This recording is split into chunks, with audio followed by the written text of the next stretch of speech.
Welcome back. Yes, it's me, Streaky, again on YouTube to tell you everything I know from my 25 years as working as a mastering engineer. But today I'm going to tell you something that someone's asked me in the comments about how to de-ess a vocal. So instead of showing you how to de-ess a vocal in mastering, as I've done before, I'm going to show you how to do it in a mix. So as a solo vocal, and I'm going to give you 3 different ways that you can try, and so that you can try it on different plugins, but 3 different techniques to de-ess a vocal when you're mixing. But before we get to that, please make sure you subscribe to this video and like it. I'd really enjoy that. It'd help me out and it encouraged me to do more. So let's dive into the computer and I'll show you how it's done. So here we are inside of Pro Tools again, and we've got a vocal track here as part of the mix. I'm going to show you 3 different ways to de-ess this now. So let's just have a listen to it without anything on it at all.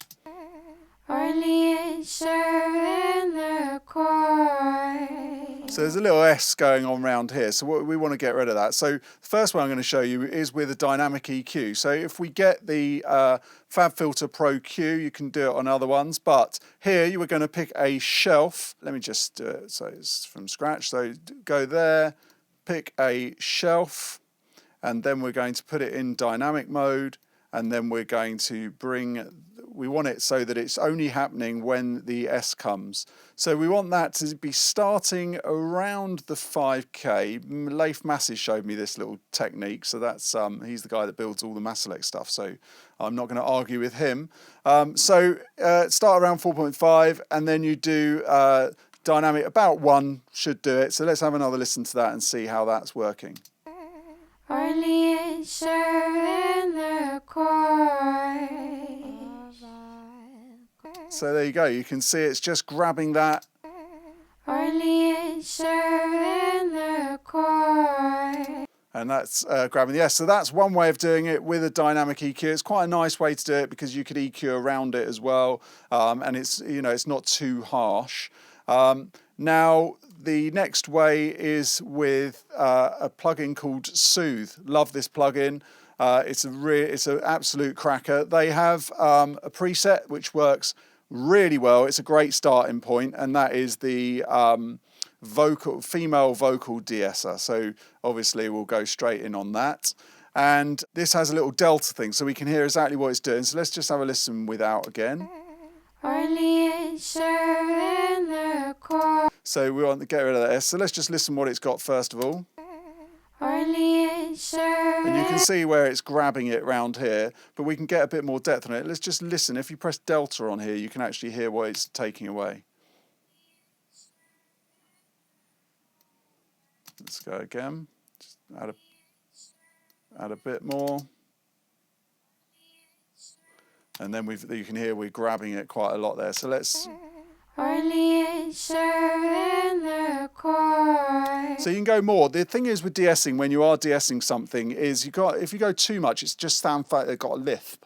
So you really need to kind of have a good balance between the two. But as you're adding more EQ onto a vocal, normally it can really bring out those S's. So this Soothe plugin is fantastic. This plugin is also handy if you've got a track that's got really sort of edgy cymbals and stuff. You can really grab them with this plugin too. So it's a good little plugin to get. Let me show you what it's like if you go too full on. So you can hear there it sounds like it's got a lisp. So but it does what it says on the tin. It soothes the track. So that's a good plugin to get. Try that. So before we get on to the third one, make sure you've liked this video. If you like this kind of thing, it will really help me out. So thanks a lot. Okay, let's show you the third one. And now I've got a plugin that is my favorite for de-essing, and this is the Vice de-ess.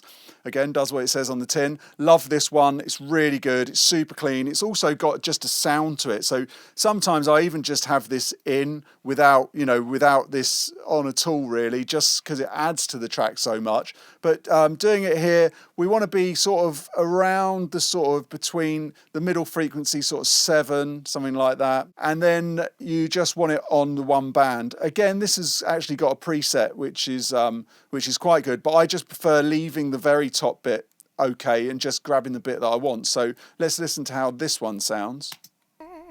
Only So you can see it goes thick there when you can see what it's taking away. Again, this has a monitor so you can listen to what the difference is. So you can hear this one just really grabs that one S. So that's doing exactly what we want it to do. So let's listen to it again without me talking. Again, a bit lispy.